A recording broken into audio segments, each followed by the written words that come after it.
Whether you're looking for answers to specific life questions or simply hoping to become the best version of you possible, welcome to the Mental Breakdown and Psychreg podcast, where we offer insight, information, and strategies based upon research and years of practice as psychologists. So sit back, have a listen, and get connected with our hosts, Dr. Berney and Dr. Richard Marshall. Yesterday we alluded a little bit to boredom, but we're going to spend a little bit more time talking about it today and much more time talking about it later this week. Later this week, we're going to do some work on boredom. You know, boredom often has such a negative... That's right. It leaves such a negative impression for people, but we're going to talk about it a little bit differently this week. Right. In this country, probably as a species, we treat boredom as a negative. You know, if there's something wrong with boredom. We frequently have parents are very concerned with when their young children appear to be bored. Mm-hmm. You know, she's bored. Or they go to school and they're not doing well in school, so well, I think she's bored because she's too bright. The message we want to give is that boredom isn't necessarily a bad thing. Right. Okay. So let's begin with that. Do you think it's premise. A species thing, or do you think it's a 21st century, 20th? I think it's recent. I think it's recent. Yeah. I think as we stimulate, as we find more ways, and it's not because of video games or social media. Mm-hmm. This began long before. Concerns about boredom precede we were technology. Talking yesterday about Blaise.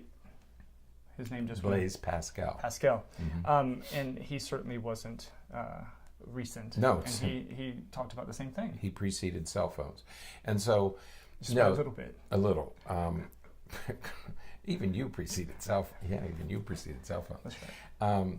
But no, we have this negative connotation about boredom, and I don't think it is. I think that in years... Man, when I was little... My daughter's here he goes. There's that smirk again. We got bored, and so I don't think it's. I think everybody has been bored. How could you guys have been bored with all those sticks in the yard? But sticks and stones and animals to chase. In those days, saber-toothed cats to watch animals out for. Animals didn't chase people. People chased animals because there's something to do. But. No, we were bored, of course, and I'm sure my father, who was born in 1912, I'm sure he was bored. But they accepted boredom as a normal part of their life. They didn't fight against it, and they just said, "Okay, I'm bored, so I'll go out and do something." And I think that's what we want to get to today: is that boredom isn't a bad thing, but because it serves as a motivator. Right. It should serve as motivation to do something. Right. But like everything else in our life, it depends what kind of boredom you're experiencing. Right. So we talked about boredom in yesterday's podcast, and as we investigate boredom, we learn that there are different types of boredom, as with most other things that we talk about. Sure. And I think it's important to know what kind of boredom you're experiencing so that you know what to do about it. Right. Sort of the underlying theme this week has to do with being connected, not just with other people, but with yourself. And that, yesterday we talked about Pascal's perspective that we need to make sure that we are spending some time in silence and avoiding the noise and clutter of life. And today, as we talk about boredom, again, and we're on Saturday, we're going to talk about boredom in much more detail. But we're going to talk about different types of boredom today. And depending on what type of boredom you're in, you're going to experience various levels of comfort or discomfort. That's right. And so that's why it's important to kind of reflect on that, because your subsequent behaviors are going to be dependent upon what type of boredom you're currently experiencing. Yeah, it's important to know what kind of boredom you're experiencing. Boredom, it's like depression or anxiety or anything. It's like anxiety. We have different types. It's just anxiety. What type of anxiety? Right. What are you anxious about? And I had never really thought about boredom, different types of boredom in the way that this article presents it, because, certainly we think of different kinds of boredom because people complain about being bored, and then there's a sort of a type of boredom that's often associated with depression. Right, that's right. That's very different. But I like the way that this author, Jessica Leber, kind of outlines 5 different types here. that just is helpful to think about. That's right. Boredom hasn't really been studied for very long. Right. I think it goes back to the 70s, maybe, and early 80s, that people began to look at boredom in any systematic way. So it's not that it's a new phenomenon in the species, but it has only recently been the subject of systematic study. Right. And out of that study came this notion that, well, wait a minute, there are different types of boredom. Right. Okay. Yeah. So let's talk about those different types. Yeah. And they sort of go in the way that she presents them in order of probably significance, severity, negative severity. Right. So the first is indifferent, and I don't know how I feel about the names of the different types, because not only is it a little misleading, but it's a little uninformative. Yeah, curiously, these names didn't appear until about 2006, and there were 4 initially, and then they added a 5th in 2013. But the names and the explanations, I would have named them differently. I would have named them differently. All right. So, but the first is indifferent. Indifferent, okay. and indifferent is. He said that it can also be referred to as relaxation and cheerful fatigue, and it's like, okay, wait. I think of indifference as very, very different. I think of indifference as I don't care. Right. Okay. I don't care about it. Okay. Right. But they explain it. So when I saw the word indifferent, I just assumed that, okay, I don't care about this. It doesn't matter to me. I don't care about it. I don't care about politics, so I don't want to talk about it. Right. Okay. I don't care about this topic, so I don't want to talk about it. That's not what they really... Right. I think that what they're referring to here is an indifference to the boredom itself. Because the person's calm, the person's not in distress. They're just indifferent. They're bored, but they don't mind that they're bored. This is a calmness. I think that's the key. Right. Is they don't mind it. It's not a boredom that has any effect on you. Right. Okay. And I don't know why they call it cheerful fatigue. I mean, it's like... I guess I've experienced cheerful fatigue on occasion, but I never would have named it. But I think it's relaxed in the sense, you're right, the boredom doesn't bother me. Right. Okay. Right. I'm indifferent to my boredom. Indifferent to the boredom. Okay. But this is the maybe the more, I hate to say use this type of word, but the more positive side of boredom. This is a boredom that you're kind of comfortable with. This is a boredom that... Are we talking about number 2? No, number 1 still. Oh, okay. Indifferent. Okay. You're not, again, you're calm, you're relaxed, those kinds of things. The second one, we start moving in a direction of some more unpleasant feelings, and this is called calibrating. Right. And this is where the person's who is bored is sort of having some wandering thoughts and really starting to think about, how can I get out of this boredom? But they're just thinking about it. And I think another point here is a level of arousal. Right. I think there's little arousal with number 1, but in number 2 you begin to get some arousal. It's not arousal to action, but at least you're thinking about it. And I think they use the phrase, I put my glasses on here, reduce boredom. What are my boredom reducing options? Right. So you start to think about what you might do. You're not going to do anything about it, but at least you're thinking about it. Right. Yeah. Calibrating it. Right. Yeah. Number 3 is searching, and this is again kind of becoming a little bit more negative, and you're looking for you're like actively now looking for something to do to get you out of this boredom. Right. So there's this level of unpleasant restlessness that's set in that now you're looking for something to do. And so this, in a classroom, this would be, a student who is getting up and they're talking to somebody else, and this is getting into some disruptive behavior. Right. Asking to go to the bathroom. Right. Sharpening my pencil. I'm just so bored that I have to do something. Right. Okay. And this is oppositional defiant. Those are the kids who would be called that. Yeah. They talk out. They start squirming around. They start bothering other kids around them because they're under aroused. They're bored, and so they start to take action. Right. Okay. Yeah. That's searching. They're beginning the search. Right. And then the last is the last of the original 4. Right. Is reactant. And this is sort of the highest level of arousal and negative emotions here.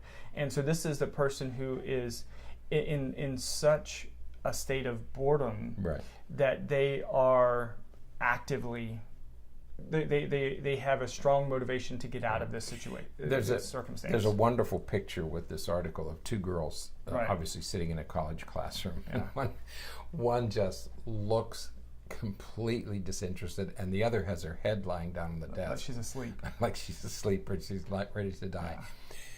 They are maybe calibrating. What else can I do besides this?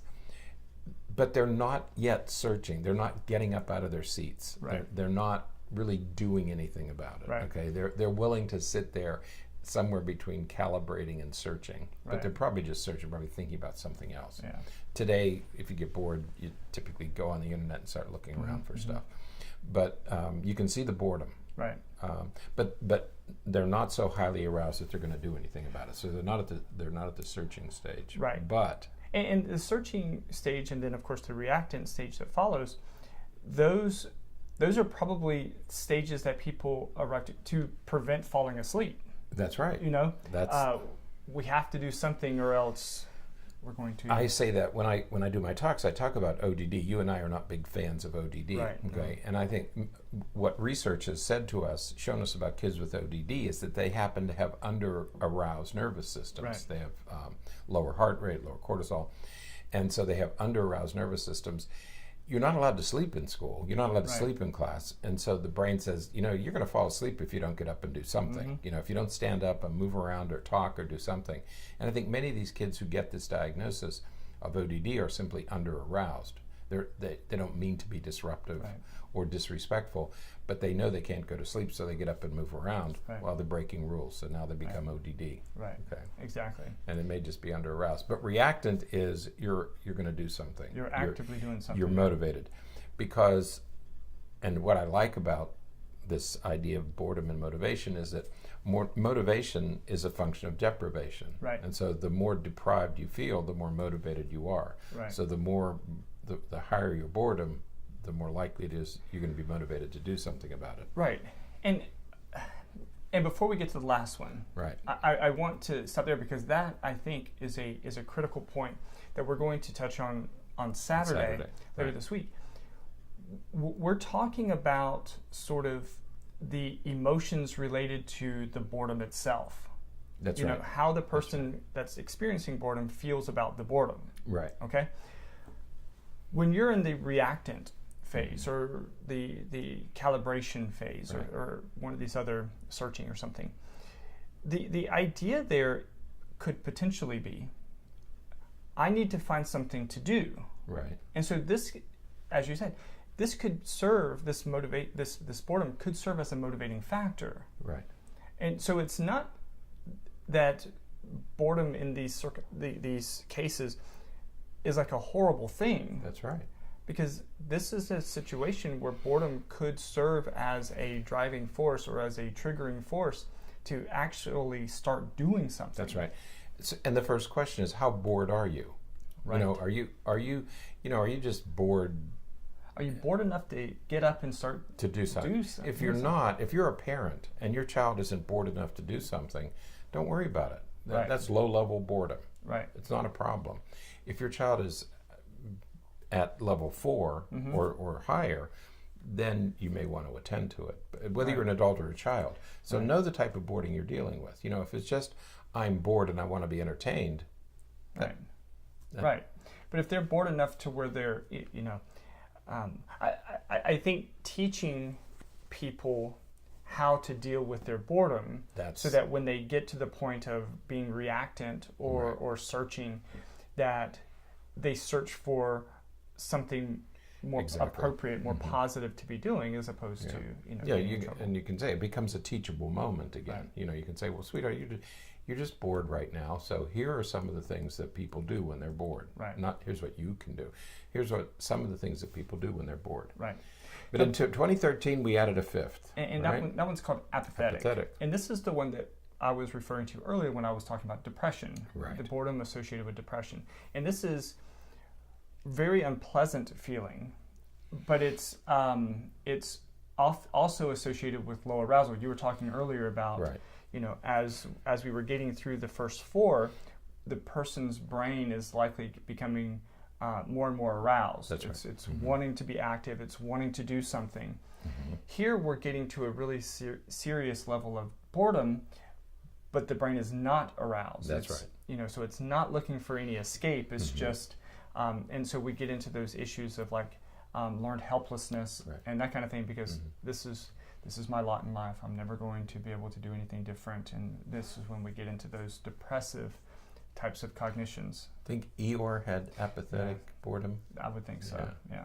Oh, woe is me. Yeah. You know, and learned helplessness and depression and those sorts of things, that you become apathetic and you don't act. Right. That's another level of boredom that you need to be aware of. Right. Yeah. So if you get to that level, that's certainly a time to look for a professional. Then you may want to get some help. Right. Yeah. So. All right. Well, there's ways of measuring your boredom. That's true. Okay, and it's really, they came up with this little system of numbers, and there's two numbers you need. One is whether it's associated with positive feelings or negative feelings. Right. Positive emotions or negative. So if you're bored and you have a positive, that's a 1, and if it's a negative emotion, it's a 5. Okay. So. Right. Is it producing a positive or negative emotion? The second thing is how aroused am I? Yeah. If I'm very calm, it's a 1. If I'm very aroused, it's Fidgety. a 5. Fidgety, it's a 5. So you take those two numbers. So if you're a 1 and a 3, right. 1 is, I'm okay, and positive. I'm not terribly aroused, you're probably okay. Right.